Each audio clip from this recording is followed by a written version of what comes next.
Yaqında Sharq Turkistonda ziyorati bo'lgan Tayvanlik yosh Uyg'ur diyorida ko'rganlarini o'zining YouTube kanalida e'lon qildi. O'zini Abo deb atagan bu Tayvanlik sayohatchining YouTube kanaliga yo'llagan Qashqar haqidagi sinf filmining 2 hafta ichida ko'rilish qitim soni necha millionga yetgan. O Qashqar ziyorati haqidagi bu sinf filmida Uyg'ur diyorining tabiiy go'zalligi haqidagi ta'sirotlarini bayon qilish bilan birga ziyorat jarayonida his qilgan ochiq hasratlarini bayon qilgan. Yarim soatga yaqin bu filmda Tayvanlik sayohatchi ilgari Qashqarning mashhur sayohat markazlaridan biri bo'lgan Ko'zichi, Yorbeshi mahallalarining bugungi kunga kelganda avatligini yo'qitib, darvozalarga qulib selingan, ko'chalarda odam qolmagan bir mahallaga tushib qolganligini ko'rsatdi. O xalqaro taratqularda ko'plab berilayotgan Uyg'urlarning lagerlarga qamilishi to'g'riliq xabarlarning o'zining 2 oylik Uyg'ur diyori sayohatida ko'rgan amaliyatida birma-bir isbotlanganligini bildirdi. O Uyg'ur diyorida qayta tarbiyalash nomidagi lagerlarning borlig'ini va bu xil lagerlarning navbatda bog'ancha kengayayotganligini ta'kidlaydi.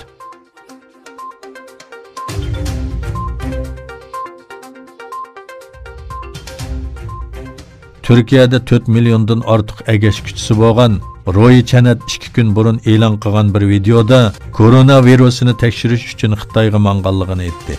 O o'zidan 4 kungacha xabar bo'lmasa, elchixona orqali surishti qilishini talab qildi. O yo'lga chiqishdan burun Istanbul aerodromida e'lon qilgan videosida Tordim bu virus orqali ba'zi uchurlarni egallaganligini, texmi yaxshi ma'lumot egallash uchun Xitoyga ziyoratga boradiganligini bildirdi. Roy Chanat buningdan burun Xitoy zulmi ostidagi Uyg'urlar haqida bir film ishlagan edi. O bu sabablik o'zining Xitoy tarafidan qora tizimlikka kirgizilib bo'lishi mumkinligini, agar 4 kungacha xabar bo'lmasa, elchixona orqali surishti qilishini aytdi.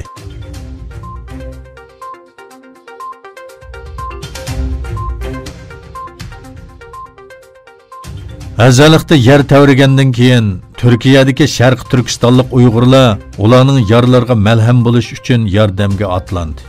Afat kuchirgan xalq yashayotgan Chidir kentini ziyorat qilgan Uyg'urlar yerlik taomlar orqali ulardan ol so'radi. Bu haqda Yangichoq gazetining ziyoratini qabul qilgan Sharq Turkiston majlisi raisi Seytum Turk Qashqarda yer tavradi. Lekin u yerdagi qarindoshlarimizga yordam qo'limizni sunolmadik. U yerdagi qarindoshlarimiz erkiy qirg'inchilikqa uchrayotdi, lekin biz yordam qilolmadik. Elazığdagi qarindoshlarimizga yordam qo'limiz yetdi dedi.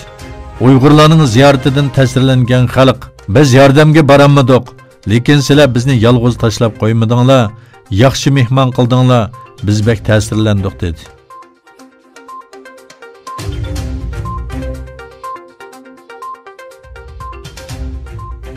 Avustraliyaning Sydney shahridagi Xitoy mahallasida yo'lda yurak kesili qo'zg'alib yetib qolgan bir Xitoyga Wuhan virusi qo'rqinchi sababli hech kim yordam qilolmadi. Yerlik taratqularning xabar qilishicha, doktorlarning tirishchanligiga qarshi 60 yoshlardagi bu kishi naq maydonda o'lib ketgan. Ommaviy taratqularda Xitoylar haqida tarqalgan uchurlar sababli nurg'un davlatlarda kishilar Xitoylarga shubhali qaramoqda. Fransiya taratqularining xabar qilishicha, kishilar ommaviy qatnash vositalarida Xitoylarning yenda o'ltirishdan o'zini ep qochgan. Restoran va savdo saroylarida kishilar Sharq Osiyoliklarning o'ziga mulozimat qilishini xohlamagan. Shuning bilan birga Xitoy oshxonalarga bo'lgan qiziqishmi azaygan.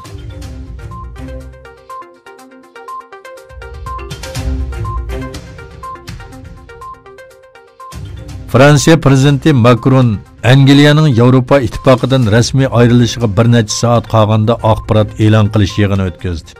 O har bir Yevropa davlati o'ziga diqqat qilishi va o'zi haqida o'ylanishi lozim. Bu bir ogohlantirish. Chunki 70 yildan keyin tunji qatam bir davlat Yevropa ittifoqidan ayrilyotdi dedi. U yana Yevropa ittifoqiga har vaqtdan bakrak ehtiyojimiz bor. Amerika va Xitoyga qarshi manfaatlarimizni qo'g'dash uchun Yevropaga texmo bak ehtiyojimiz bor deb ta'kidladi.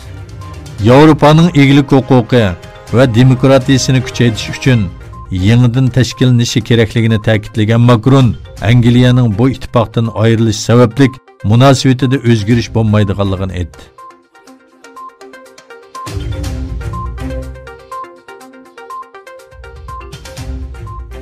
Türkiye Hür Dava Partiyasining chaqirig'i bilan juma namozidan keyin İstanbul Fatih jamoasida jam bo'lgan yuzlagan kishi Amerika prezidenti Donald Trumpning 100 yilning plani deb atagan O'rta Sharq planiga qarshi namoyish o'tkazdi.